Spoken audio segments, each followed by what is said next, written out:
Halo, apa kabar saudara-saudaraku yang terkasih? Rahmat dan sukacita Tuhan selalu menyertai kita senantiasa. Amin. Balik lagi bersama aku Monica dalam sharing Alkitab bareng Mormon. Ini adalah episode yang ke-14. Oke, seperti biasanya sharing tentang pengalaman dari sehari-hari. Tapi sebelumnya aku akan baca beberapa ayat dari Alkitab, entah itu perjanjian lama atau perjanjian baru. Nah, untuk kali ini bacaan akan diambil dari Injil Yohanes.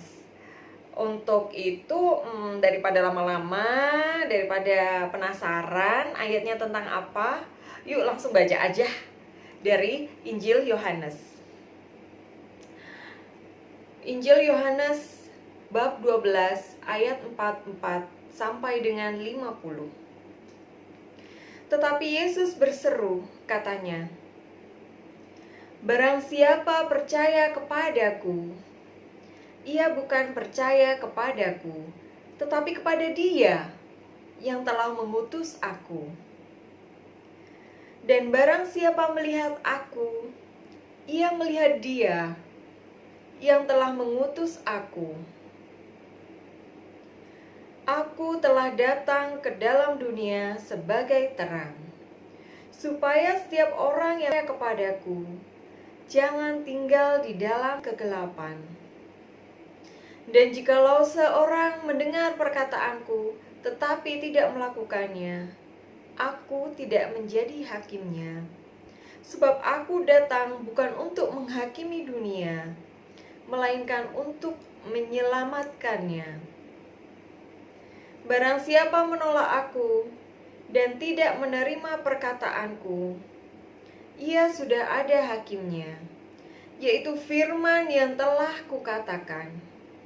Itulah yang akan menjadi hakimnya pada akhir zaman. Sebab aku berkata bukan dari diriku sendiri, tetapi Bapa yang mengutus aku. Dialah yang memerintahkan aku untuk mengatakan apa yang harus aku katakan dan apa yang harus aku sampaikan. Dan aku tahu bahwa perintahnya itu adalah hidup yang kekal. Jadi, apa yang aku katakan, aku menyampaikannya sebagaimana yang difirmankan oleh Bapa kepadaku.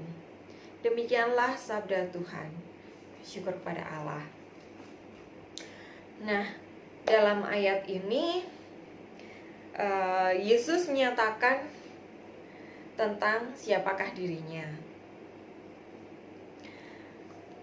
Ini judulnya kalau di Alkitab adalah firman Yesus yang menghakimi.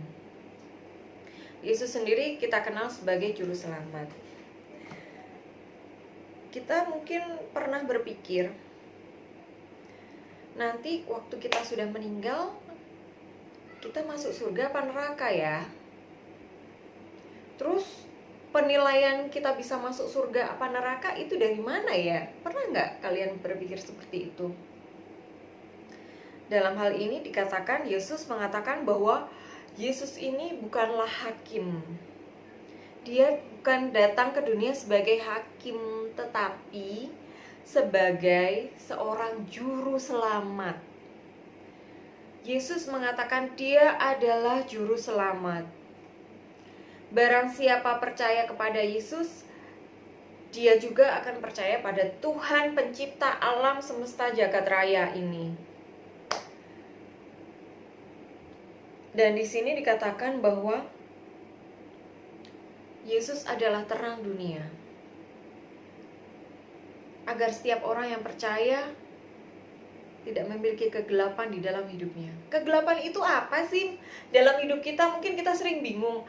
Oke, Yesus adalah terang, tapi gelap itu apa di dunia? Ini kan udah siang hari, siang bolong, ada lampu. Kalau malam kan terang ya, terang itu apa? Apa yang dimaksud Yesus dengan terang dunia?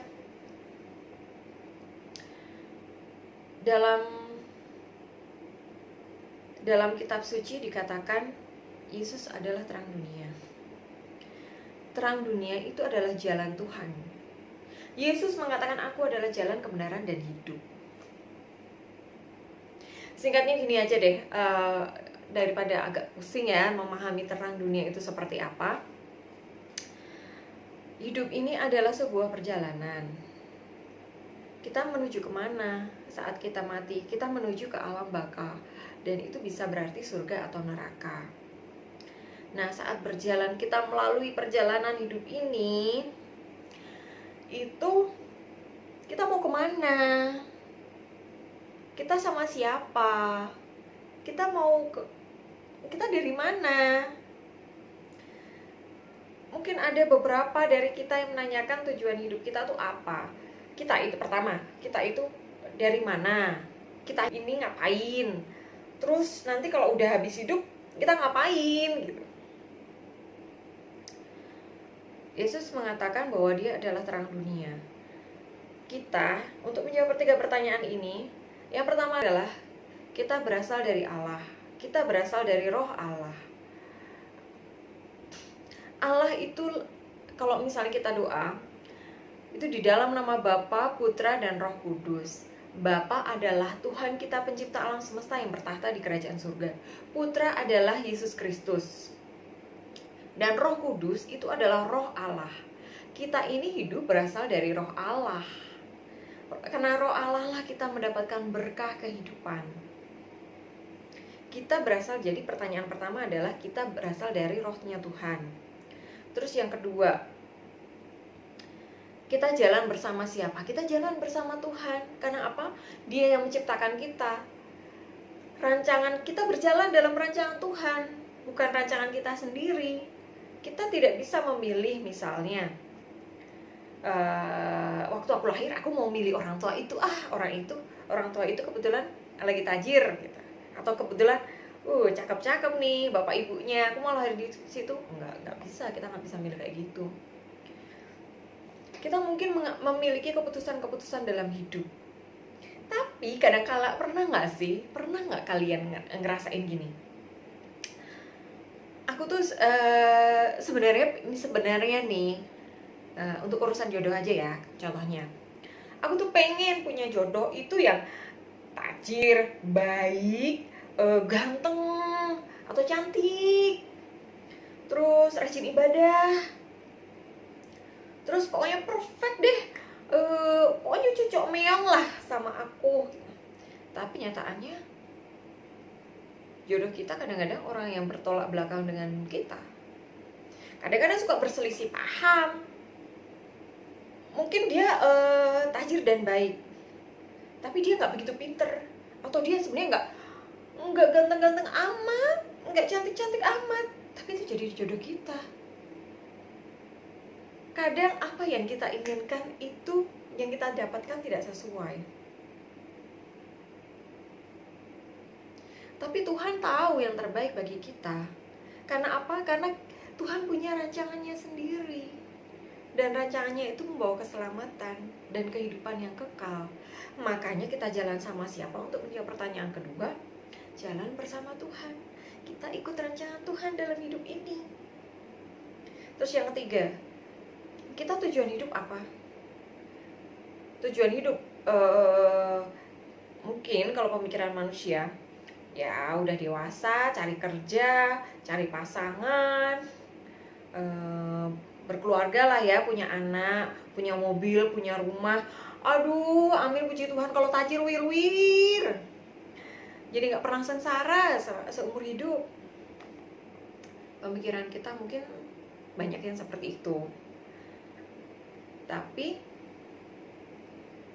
sebenarnya perjalanan hidup kita ini adalah kita diberikan Tuhan karunia kehidupan agar kita bisa menabung banyak kebaikan, agar kita melayakkan diri kita sendiri untuk masuk dalam kerajaan surga.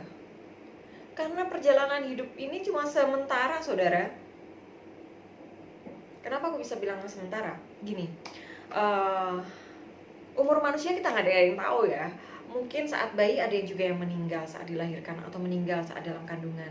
Mungkin saat remaja atau balita ada seseorang yang sudah meninggal. Ada juga yang diberikan umur panjang sampai 98 tahun. Itu kelihatannya udah panjang banget gitu usianya. Tapi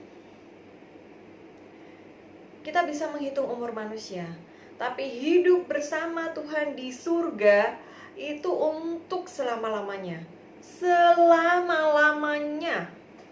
Nggak ada hitungan tahun, nggak ada bulan, tapi selama-lamanya. Jadi saudaraku, kita itu harus mempersiapkan hidup di dunia ini untuk agar kita bisa layak masuk ke surga. Karena surga itu selama-lamanya. Bukan 98 tahun. Semakin panjang usia kita, semakin panjang umur kita, semakin kita ditambahkan umur kita 1 hari aja. Itu adalah kesempatan buat kita semua untuk menabung lebih banyak kebaikan, untuk lebih meraih kekudusan. Agar apa? Agar kita bisa masuk surga, hidup bersama Tuhan untuk selama-lamanya. Oleh karena itu, setiap waktu itu sangat berarti, saudaraku. Setiap waktu. Setiap ada waktu, manfaatkanlah itu untuk mengejar kekudusan. Memikul salib itu nggak mudah, tapi Yesus menyertai kita sampai akhir zaman. Dan di sini dikatakan, barang siapa menolak aku dan tidak menerima perkataanku, ia sudah ada hakimnya, yaitu firman yang telah kukatakan. Itulah yang akan menjadi hakimnya pada akhir zaman. Yesus ini juru selamat, tapi yang menjadi hakim kita saat nanti kita meninggal dunia, terus kita mau masuk surga atau neraka, firman yang keluar dari mulut Allah itu akan menjadi hakim kita. Firmannya apa aja? Kitab suci. Di dalam kitab suci itu ada 10 perintah Allah. Kita udah tahu semuanya ya, 10 perintah Allah. Jangan berzina, jangan membunuh, jangan mencuri, jangan mengucap saksi dusta, kasihilah sesamamu, kasihilah Tuhan Allahmu dengan segenap pikiranmu, perkataanmu, hatimu, seluruh kekuatanmu. Sembahlah Tuhan, tiada Allah lain selain Tuhan. Jangan menomorduakan Tuhan. Kadang kita sering berpikir kita mengejar hal-hal duniawi. Contoh hal duniawi itu apa? Karir, IPK tinggi, juara 1 di kelas.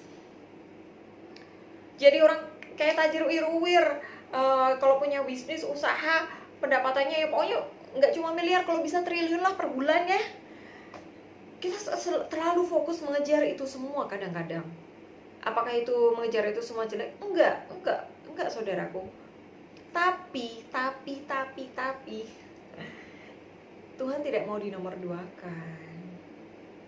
Meskipun kita mengejar banyak hal dalam dunia ini, kita harus mengejar kekudusan.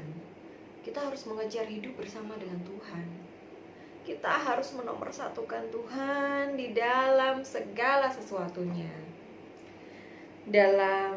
Mulai dari yang paling sederhana, dalam kehidupan kita sendiri, dengan hidup kita bersama keluarga, hidup kita bersama teman-teman, hidup kita bersama masyarakat kita, hidup kita bersama teman-teman sekolah, teman-teman kuliah, dengan lingkungan kerja, ataupun lingkungan yang lebih luas lagi. Kita harus memulainya segala sesuatu itu sempurna di dalam Tuhan.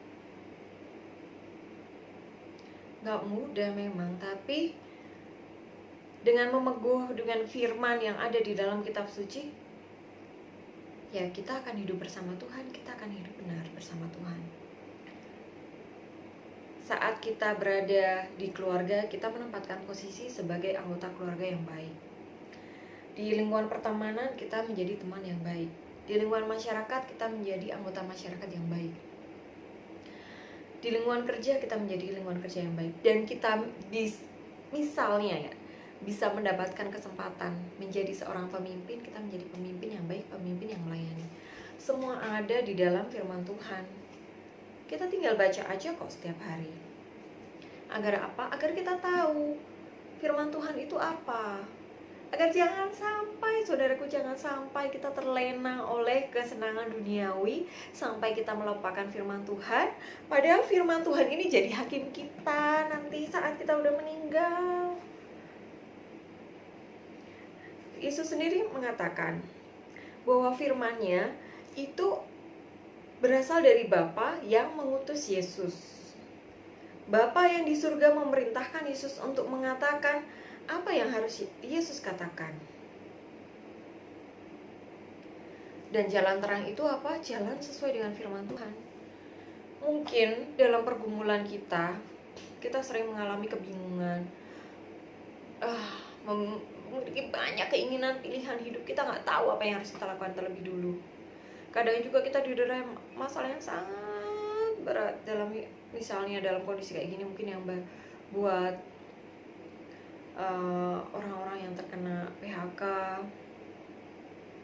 ataupun yang pemilik usaha yang harus bisnisnya rontok karena efek virus corona. Kita menjadi lemah, tidak berdaya, kita tidak punya harapan lagi. Kita pokoknya jalan di depan tuh kayaknya gelap banget gitu. Kita nggak punya harapan, kita nggak mungkin bangkit. Tapi Tuhan menjadi terang. Di sini dikatakan, Akulah terang dunia. Yesus telah datang sebagai terang, agar setiap orang yang percaya kepadaku jangan tinggal di dalam kegelapan. Kegelapan itu adalah semua masalah dalam hidup kita. Masalah itu akan ada, iya, pasti dong, namanya juga orang hidup, masa sih gak punya masalah. Tapi Tuhan tidak menginginkan kita tenggelam dalam masalah. Tuhan ingin kita agar kita berjalan bersama Dia melalui semua badai hidup, melalui semua masalah. Tuhan menjanjikan kemenangan asal kita bertekun di dalam Dia. Mungkin banyak yang berpikir, kapan masalahku dijawab? Kapan ini berakhir? Kapan virus corona berakhir? Aku pengen dapat kerjaan kembali. Aku pengen bisnis usahaku normal lagi. Tuhan yang memegang masa dan waktu. Tuhan memiliki waktunya sendiri. Semua yang kita alami saat ini itu adalah ujian buat kita. Ujian untuk mengetahui seberapa layak kita masuk di dalam kerajaan surga. Untuk mengetahui iman kita seberapa pada Tuhan Yesus. Jadi saudaraku,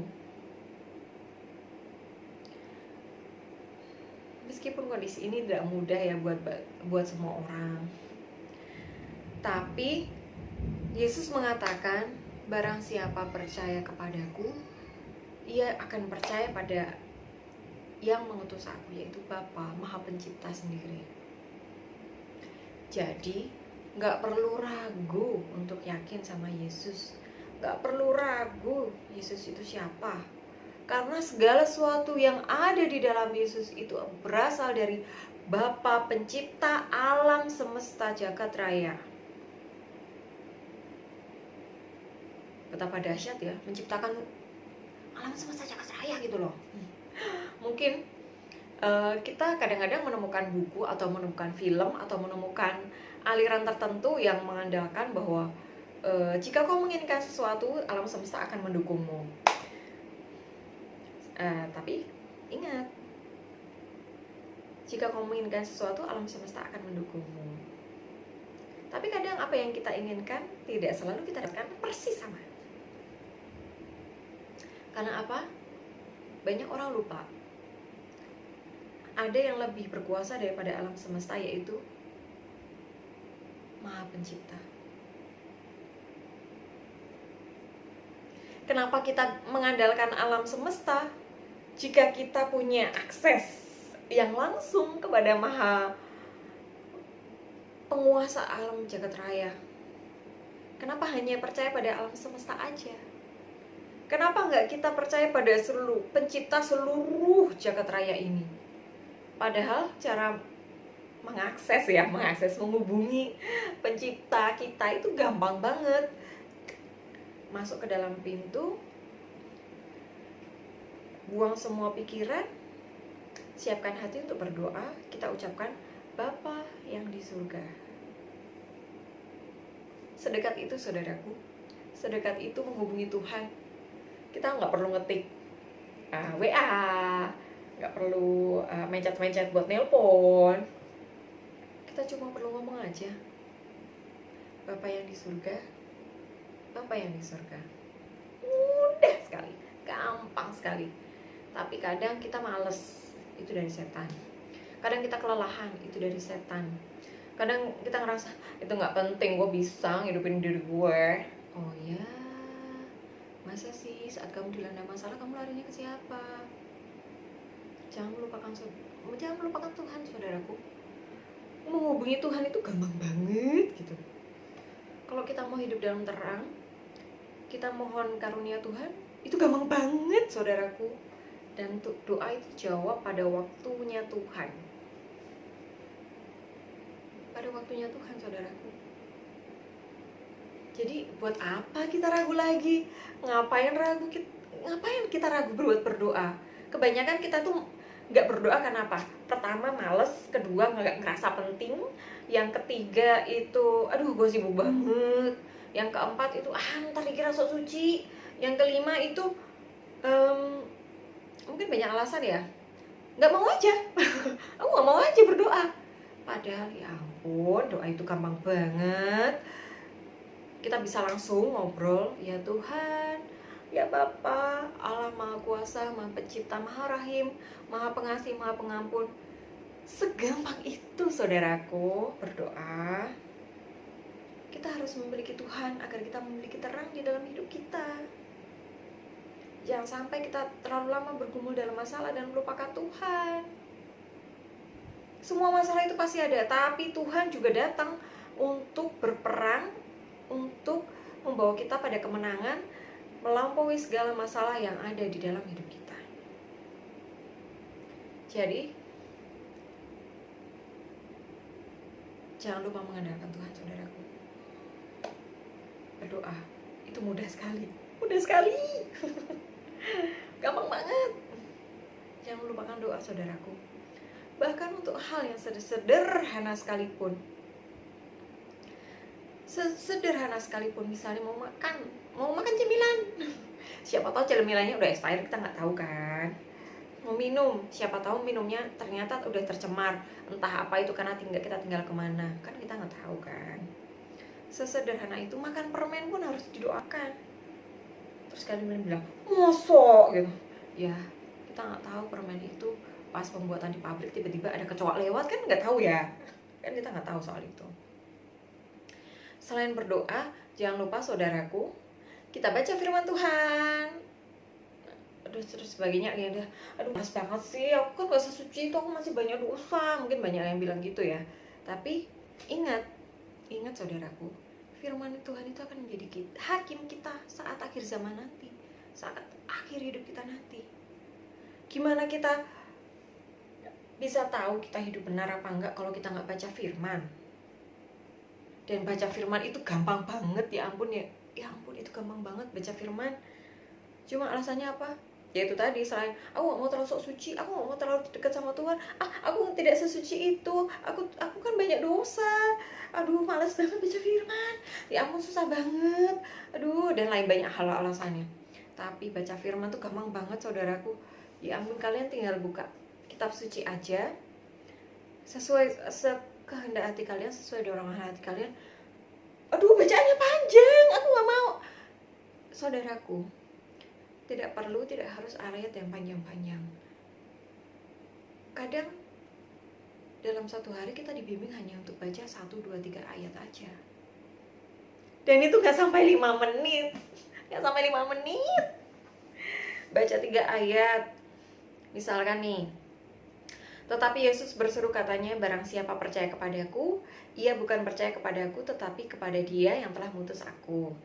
Dan barang siapa melihat aku, ia melihat Dia yang telah mengutus aku. Aku telah datang ke dalam dunia sebagai terang, supaya setiap orang yang percaya kepadaku jangan tinggal dalam kegelapan. Selesai, 3 ayat. Bayang pun gampang banget. Dan lebih gampang lagi, terus banyak mungkin alasan, aduh bawa kitab suci kemana-mana kan berat ya. Aku kan pengen main ke mall, masa mau kitab suci walaupun nanti habis dari mall ke gereja. Saudaraku, kalau ingin mengakses kitab suci dengan mudah, download aplikasi Baca Kitab Suci online. Bisa diakses kapan aja. Kan gampang banget, kuotanya nggak sampai gede banget kayak kita nonton film Korea. Dan kita baca kitab suci di HP itu juga gampang banget. Ya ampun, itu tuh nggak sampai 1 jam kayak nonton film. Selain film Korea, film di bioskop aja 3 jam. Baca kitab suci 3 menit juga kelar. Gampang banget saudaraku. Ayolah, bisa lah. Masa nggak bisa sih? 3 menit doang, 3 ayat. Bisa lah, bisa. Kan Tuhan yang membimbing, Tuhan yang menyertai kita. Pasti bisa lah. Dan itu hal yang mudah. Tapi waspadalah saudaraku, waspadalah. Jika kita malas baca kitab suci, gak mau baca kitab suci, mempertanyakan manfaat baca kitab suci, itu semua dari si jahat. Malas baca kitab suci, mempertanyakan kitab suci, terus enggan banget pokoknya gak mau baca kitab suci, itu semua dari setan. Cara melawannya gimana? Ya baca. Tetap baca. Tetap baca kitab suci saudaraku. Setan itu akan berusaha menarik kita ke dalam kegelapan sehingga kita melupakan terang. Tapi saudaraku, semudah itu membaca kitab suci. Mudah banget saudaraku. Tinggal buka aplikasi, kita baca 3 ayat, itu mudah sekali. Sambil naik kereta KRL, sambil nunggu abang Gojek atau abang Grab, atau di GrabCar atau di GoCar, atau lagi megabut gitu, ngapain ya baca kitab suci. Gak sampai 1 jam, 3 menit aja cukup. Gampang banget saudaraku. Tapi dorongan si jahat, saudaraku harus waspada. Si jahat itu selalu mengincar kita, selalu bikin kita malas baca kitab suci, selalu bikin kita enggan baca kitab suci, selalu bikin kita gak mau baca kitab suci. Tapi lawan saudaraku, baca kitab suci itu gampang banget. Gampang banget, 3 menit, 3 ayat. Kalau mau lebih panjang atau lebih lama gak apa-apa, tapi gampang banget. Oleh karena itu saudaraku, mulai dari sekarang, ayo kita baca kitab suci setiap hari. Download aja aplikasinya. Kalau nggak mau pakai buku, download aja aplikasinya. Nggak harus panjang-panjang, 1, 2, 3 ayat tuh cukup. Tapi kalau buat kalian yang ingin baca kitab suci seperti baca novel, ya monggo aja. It's okay. Yang penting kita baca kitab suci setiap hari. Nggak perlu waktu banyak, nggak sampai 1 jam, 10 menit cukup, 5 menit aja bahkan cukup, bahkan 3 menit cukup aja saudaraku. Firman Tuhan inilah yang akan jadi hakim kita. Firman ini adalah kebenarannya. Ini adalah kebenarannya. Bagaimana kita tahu bahwa hal yang benar itu kayak gimana kalau kita nggak baca firman? Oleh karena itu saudaraku, ayo mulai dari sekarang kita berusaha mengandalkan Allah di dalam hidup kita untuk setiap hal yang paling sederhana sekalipun. Dan kita mulai membaca kitab suci mulai dari ayat yang paling sedikit sekalipun. Tidak masalah saudaraku, 1 ayat sebagai permulaan, 2 ayat, 3 ayat, gak masalah. Yang penting saudaraku, kita mengetahui firman Tuhan, kita mengetahui kebenaran, dan kita tahu jalan yang kita tuju agar hidup bersama dengan Bapa di surga untuk waktu yang tidak terbatas, untuk selama-lamanya. Untuk selama-lamanya hidup di surga. Kalian tentunya pastinya gak mau kan di neraka selama-lamanya. Kalian pasti mau banget hidup di surga selepas dari hidup kita di dunia. Oleh karena itu, kita berdoa mulai mengandalkan Tuhan setiap hari. Kita mulai baca kitab suci, walaupun di aplikasi di HP gak masalah, walaupun ayatnya sedikit gak masalah, karena itu mudah sekali dilakukan. Dan kita mulai jaga-jaga, kita mulai waspada dari godaan setan. Demikian sharing Alkitab bareng Mon. Baiklah saudaraku, semoga kalian juga merasa terbuka hati mendengar firman hari ini. Dan aku berharap ada dari antara saudaraku juga yang memulai untuk sharing firman Tuhan, atau memberikan komen di video ini. Boleh kita sharing bersama tentang firman Tuhan, tentang karya dan mukjizat Tuhan dalam hidup kita, dan kita sebarkan firman Tuhan ini ke semua orang saudaraku, karena kita harus mengasihi sesama kita seperti diri kita sendiri, dan kita harus mengasihi Allah kita. Kita harus mengasihi Bapa di surga, kita harus mengasihi Yesus Kristus dalam Bapa Roh Kudus. Oke, sebagai ucapan terima kasih, aku ingin mendoakan saudaraku semuanya, agar setiap saudaraku semuanya mulai mengandalkan Tuhan dalam setiap hal dalam kehidupan, mulai mau membuka kitab suci walaupun ayatnya yang dibaca baru beberapa, tidak masalah, dan mulai menjaga diri agar tidak mudah jatuh terperangkap oleh godaan setan. Amin. Terima kasih saudaraku semua sudah menyaksikan video sharing Alkitab bareng Mon. Ikuti sharing Alkitab bareng Mon selanjutnya. Bye-bye. Tuhan Yesus memberkati.